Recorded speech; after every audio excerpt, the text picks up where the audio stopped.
सनातन धर्म में गौ माता को सर्वदेवमयी और सर्ववेदमयी कहा जाता है। इनके बिना वेदों और देवों की पूजा अधूरी मानी जाती है। सभी देवी देवताओं को समाहित करने वाली गौ माता की जय। आप सभी को गोपाष्टमी की हार्दिक शुभकामनाएं। आप सभी का स्वागत है मेरे YouTube चैनल भक्तिपीडिया पर। आज के इस वीडियो में आप रसपान करने वाले हैं गोपाष्टमी की कथा का, तो आइए श्रवण करते हैं। कार्तिक शुक्ल पक्ष अष्टमी तिथि को गोपाष्टमी के रूप में मनाया जाता है। इस दिन भगवान श्री कृष्ण ने गौचारण लीला आरंभ की थी। गोपाष्टमी की पूजा विधि के अनुसार इस दिन बछड़े सहित गाय का पूजन करने का विधान है। इस दिन प्रातःकाल उठकर नित्य कर्म से निवृत्त कर स्नान करते हैं। प्रातःकाल ही गौओं और उनके बछड़ों को भी स्नान करवाया जाता है। गौ माता के अंगों में मेहंदी, रोली, हल्दी आदि के थापे लगाए जाते हैं। गायों को सजाया जाता है। प्रातःकाल ही धूप, दीप, पुष्प, अक्षत, रोली, गुड़, जलेबी, वस्त्र और जल से गौ माता की पूजा की जाती है और आरती उतारी जाती है। पूजन के बाद गौग्रास निकाला जाता है। गौ माता की परिक्रमा की जाती है। परिक्रमा के बाद गौओं के साथ कुछ दूर तक चला जाता है।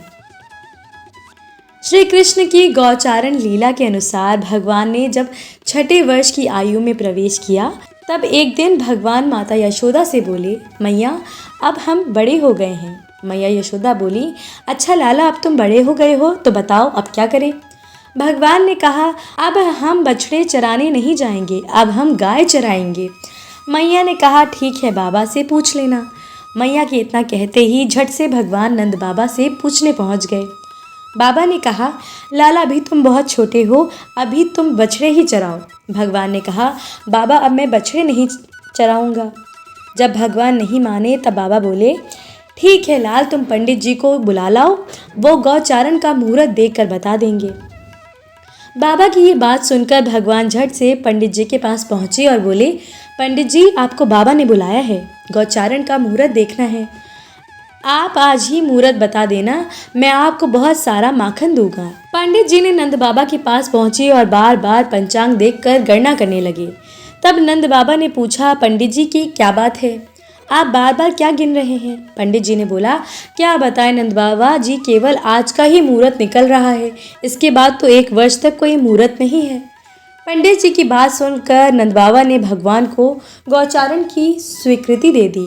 भगवान जो समय कोई कार्य करे वही शुभ मुहूर्त बन जाता है। उसी दिन भगवान ने गौचारण आरंभ किया। वह शुभ तिथि कार्तिक मास की शुक्ल पक्ष अष्टमी थी।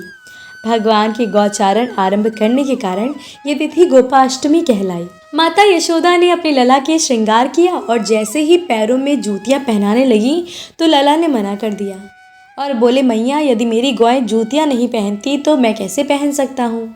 यदि पहना सकती हो तो उन सभी को भी जूतियां पहना दो। और भगवान जब तक वृंदावन में रहे, भगवान ने कभी पैरों में जूतियां नहीं पहनी। आगे आगे गाय और उनके पीछे बांसुरी बजाते भगवान, उनके पीछे बलराम और श्री कृष्ण यश का गान करते हुए ग्वाल गोपाल इस प्रकार से विहार करते हुए भगवान ने उस वन में प्रवेश किया। तब से भगवान की गौचारण लीला का आरंभ हुआ। जब भगवान गौएं चराते हुए वृंदावन जाते, तब उनके चरणों से वृंदावन की भूमि अत्यंत पावन हो जाती है। वह वन गौओं के लिए हरी भरी घास से युक्त एवं रंग बिरंगे पुष्पों की खान बन गया था। तो ये थी गोपाष्टमी की कथा। तो प्रेम से बोलिए कृष्ण कन्हैया लाल की जय, गौ माता की जय। तो अगर आपको ये वीडियो पसंद आया है तो वीडियो को लाइक ज़रूर कीजिएगा।